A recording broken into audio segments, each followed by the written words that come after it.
这是我朝圣之路的第6天。今天我会走在灵性之路最精华，也是我最期待的石头与水之路。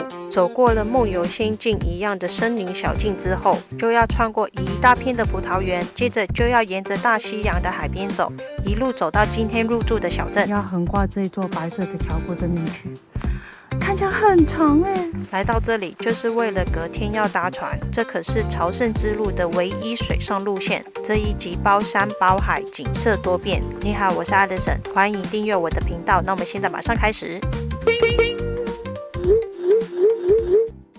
7点47分，现在我要 check out 我住的这间非常 nice 的 hostel， 我要出发了。今天要走25K， 所以动作要快一些，有点暗，要用灯。这里有个指示告诉我们是往这边走，没有错。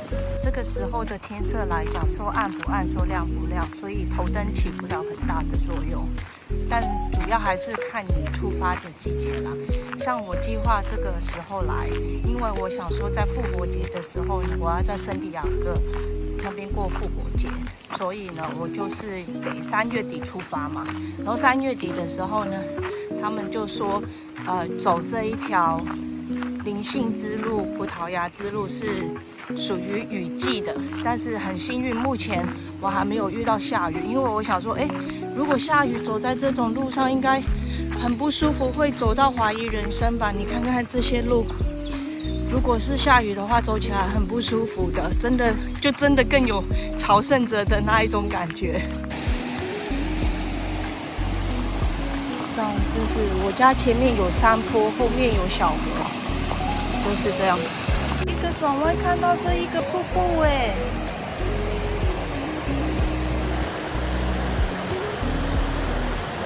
好，走到这个瀑布跟小桥这里呢，也有一个岔路。骑脚踏车的走左边，徒步的走右边。我沿着这个森林步道的西边走了大概1个小时，沿路经过一些小桥、流水、瀑布，走起来非常舒服，觉得自己是小红帽。但是里面没有显眼的路标，很容易迷路，所以要准备好 GPS 哦。走到交汇点了，如果刚刚是走左边的话，应该就是从这条柏油路出来，而我是从这条森林小径出来。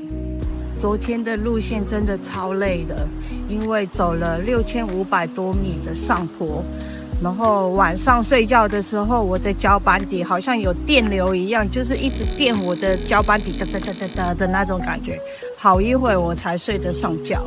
然后遇到好几个从波多出发的男生都长水泡了，不晓得为什么刚好都是男生，是不是男生比较容易长水泡？像电影《惊声尖叫》的那一个恐怖面具。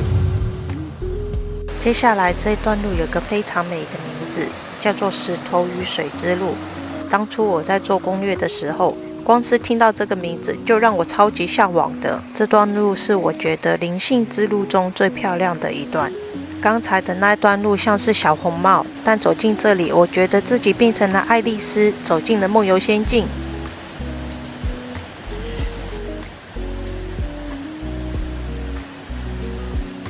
这一段路只有7公里长，沿路可以看到30多座古老的石头磨坊。以前小镇的居民就是靠水利来磨小麦跟玉米，现在这些磨坊已经没有在使用了，变成了被绿色植物覆盖的历史古迹。就在这里，金黄色的阳光洒下来，听着水流声、鸟叫声，真的超级疗愈的。过了马路之后，这里有一间咖啡厅，很多人在这边喝咖啡、吃早餐，继续上路。偶尔要在这种情况下过马路，然后再去另外一个小镇，这样子。有一间回来了，小桥流水的，好可爱哦，很壮观，一大片的葡萄树，走起来还蛮舒服的啦，起码不用走在马路上啊，然后微风吹过来非常舒服。如果是在葡萄采收季的时候经过这里的话，会非常的壮观，会看到满满的人。现在呢，就只有朝圣者，还有一些民众在这边骑脚踏车跟跑步。我已经沿着这样子差不多的景色走了1个多小时了。这一片是西班牙非常有名的葡萄园，产出来的白酒带有浓郁的果香和海洋的咸味，非常有特色。现在来到一个小镇了，很美哦。我累了，我已经走了5个小时，大概是23公里。看起来又要走在曝晒的太阳下一阵子。接下来要上这个坡，不晓得有多高，走就是了。回头看一下，我已经走到这么高了，然后一路上都是葡萄树。再继续往前走，希望不要再爬坡就好了。这就是我明天要搭的船，这是唯一一个水路的朝圣之路。这条路好舒服啊，两边都有高高的树，帮我挡着太阳光，没有那么晒。哇，从这里可以看到下一个小镇，还有海边了。这些树看起来好像超巨大的江，老江。很快我就要沿着大西洋走了，而且还要过一座桥。我们要横跨这座白色的桥过对面去，看起来很长哎，这要一气呵成。天哪！我要先休息，然后再出发。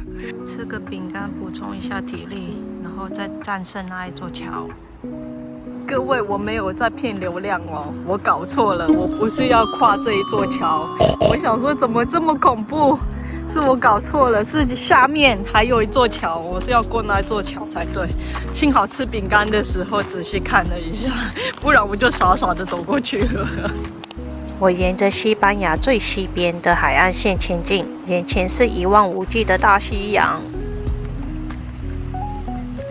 快到了，这就是我要过的桥，幸好是这一条。然后这里就是码头，我明天在这里搭船。我到了，记录一下，这就是我今天入住的地方，总共走了7个半小时，15.5 miles。这是间小小的旅馆，但是它有免费的咖啡，而且是用咖啡机煮出来的那一种。这里有个厨房，简单的快速开箱我的房间。今天我住独立房间，有自己的洗手间跟浴室。然后还有一张双人床，这是一间双人房，但是我只有1个人住，房价是43欧元。然后这里有一个小小的窗户，看出去有一点点东西可以看。我的脚太痛了，我想说把热水放进这个防水袋那里，然后泡一下脚，看看行不行，会不会缓和一些。我就这样一次泡1只脚，很舒服。管用哦！好，我泡的脚才10分钟，就觉得超有效的。现在可以出去逛一下，这里风很大。我明天要搭船的船公司刚刚用 WhatsApp 跟我联络了，因为这个船的出发了是要看那个潮汐有多高才可以出发的。现在呢，我们改成7点，也就是说6点50分，我要到这个地方集合。现在的问题是我找不到地方吃饭，就像我说的，每次走完路都很累了 ，check in 休息一下之后，错过了他们的午餐时间。现在是6点多，我要等到8点才有晚餐。这里的时间跟我不合啊！好，找到一间6点多就有饭可以吃的地方。点了一瓶非常清淡的啤酒，喝太浓的话我会醉的。这个有柠檬口味的啤酒好好喝哦，很合我口味，甜甜的，没有很苦的啤酒味道。这是一个被大西洋包围的可爱小镇，沿着海边全部都是餐厅，朝圣者们很自然就在这里聚在一起吃饭聊天。我还在这里看到很多10几岁的青少年直接穿着泳衣，骑着脚踏车就在镇上窜来窜去，很自由奔放青春的感觉，就像是夏日电影才会出现的桥段。来到这里就是要为了搭船，这是朝圣之路的唯一水路，也是灵性之路的重头戏。欢迎订阅我的频道，下一集我们一起出发去搭船。这一集就先这样，我们下一支影片见，拜。